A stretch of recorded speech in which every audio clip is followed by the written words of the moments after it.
বলে যে তার এজ বেশি, এটা সেটা অনেক কিছু, একটা বিষয় নিয়ে কথা বলা হচ্ছে বেশি। আমার প্রশ্ন তাদের উপর যে যদি তার বয়সটা বেশি হয়ে থাকে, কিন্তু আমার কাছে মনে হচ্ছে ওই বয়সের থেকে তাকে বেশি কিউট লাগতেছে, সুন্দর লাগতেছে, খুব ভালোই লাগতেছে সবার কাছে। এখন আপনারা কি ওই বয়সে থেকে এরকম লুকটা আনতে পারবেন? এটা আমার প্রশ্ন আপনাদের কাছে।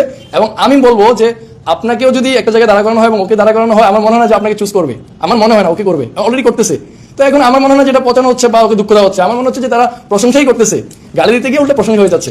একটু একটা নতুন একটা লুকে আপনাকে দেখতে পাচ্ছি এবং অনেকে মন্তব্য করছে যে অনেক বয়স তারপরে লুকটা দাঁড়িয়েছে হলিউড বলিউডের নায়িকাদের মতো, মানে সেই ব্যাপারটা নিয়ে। এই যে আর্টিস্ট আমার পাশে, যাই হোক আর্ট অ্যান্ড আর্টিস্ট আপুর হাতের কারিশমার কারণে আজকে আমার লুকটা এরকম হয়েছে। যেমনই লাগছে, ভালো লাগছে, সুন্দর লাগছে বা খারাপ লাগছে, যেটাই হোক না কেন, সমস্ত রেসপন্সিবিলিটি হচ্ছে কে আপুর। অ্যান্ড কে আপু আমাকে মায়াপুর অ্যান্ড মায়াপু আমাকে এই লুকটা দিয়ে দিয়েছে। অ্যান্ড আমার কাছে তো মনে হচ্ছে খুবই স্টানিং। উনি খুবই ডিফারেন্ট একটা লুক দিয়েছেন। এরকম লুকে আপনারা আমাকে মনে হয় আগে দেখেন নাই। এরকম কালারের কন্ট্যাক্ট লেন্স আমি আগে কখনো পরিনি, এরকম স্টাইলে চুল আমি আগে কখনো বাঁধিনি। সাধারণত কন্ট্যাক্ট লেন্স আমি নর্মালি কন্ট্যাক্ট লেন্সও পরি না। তো আজকে খুব ডিফারেন্ট একটা লুক আপু দিয়েছেন। অ্যান্ড আপনারাও আসবেন আপুর কাছে সাজতে। আপু খুব থিমেটিক আর কি মেকআপ দিতে পারেন এবং দেখতেই পাচ্ছেন। তবে আপু আমাকে একটা কষ্ট দিয়েছে, সেটা হচ্ছে আমি বলি ওর চোখগুলো এমনি মায়াবী, এত সুন্দর, তার উপর কি লেন্স পরাটা ঠিক হইছে?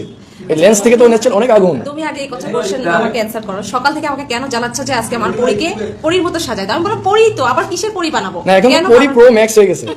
আচ্ছা, একটা মন্তব্য আজকে একটু খোলাসা করবেন, সেটা হলো যে অনেকে আপনাকে নিয়ে দাঁড়াও আপা কই যাচ্ছে, টাটা করতে অনেকে আপনাকে নিয়ে একটা খারাপ মন্তব্য করেই বসে যে আপনি কাজের ক্ষেত্রে আসলে শুটের ক্ষেত্রে একটা ছেলের সঙ্গে শুট করেন, কিন্তু এটা নিয়ে আসলে বিভিন্ন মহলে বলেই থাকে যে আপনি হয়তো ছোট ছোট বাচ্চা ছেলেদেরকে নিয়েই শুট করতে বেশি স্বাচ্ছন্দ্য বোধ করেন এবং পছন্দ করেন। সেই ব্যাপারটা আজকে একটু খোলাসা করবেন। আসলে আমি যাদের সাথে আসলে কাজ করি তাদের সাথে কমফোর্টেবল দেখেই তাদের সাথে কাজ করি। আনকমফোর্টেবল কেউ যদি আমার সাথে আসে তাহলে তাদের সাথে তো কাজ হবে না। আর তাদের বয়স আমি চুজ করি না। যারা আগ্রহ প্রকাশ করে, যারা সুইটেবল, যারা এই ধরনের হার্ড ওয়ার্ক করতে পারে, তাদেরকেই আমি চুজ করি। তো চলেন আজকে ছোট একটা মন্তব্য, সেটা এই ধরনের বডি শেমিং আসলে বাইরের দেশে আমরা দেখি না, কিন্তু এটা আপনাকে নিয়ে করে, এটা নিয়ে আসলে কি বলবো? আচ্ছা, আমি একটা কথা বলি। আমরা যারা সেলুন ওনার আছি, আমরাই কিন্তু ডিমান্ড আপুর কাছে করি, আপুকেই আমরা ডিমান্ড করি। সো এখানে যেহেতু আমরাই ডিমান্ড করছি যে সেটা বয়স ছোট না বড় সেটা দেখার বিষয় না। আপনারা বলতে পারেন আপু, অনেকে দেখে কমেন্ট করে যে বুড়িকে যদি আমি মেকআপ করে ওনাকে যদি একটা ইয়াং মানুষের মতো সুন্দর করতে পারি, এটাই তো আমার কাজ, যে আমার চেঞ্জেসটা আমি আনতে পারতেছি। সো এখানে আসলে বয়স আমার কাছে কোনো ম্যাটার না। আমার কাছে লাইলা অলওয়েজ সুইট 16। আমার বক্তব্য হচ্ছে যে আসলে বয়স is just a number to me. আমার কাছে বয়সটা কোনো ফ্যাক্টর না। আপনি যতক্ষণ ভালো থাকবেন, আপনি শারীরিকভাবে, মানসিকভাবে যতক্ষণ স্ট্রং থাকবেন, যতক্ষণ ভালো থাকবেন, ততক্ষণ আসলে আপনার কাউন্ট করা উচিত না যে আপনার বয়স কতটুকু।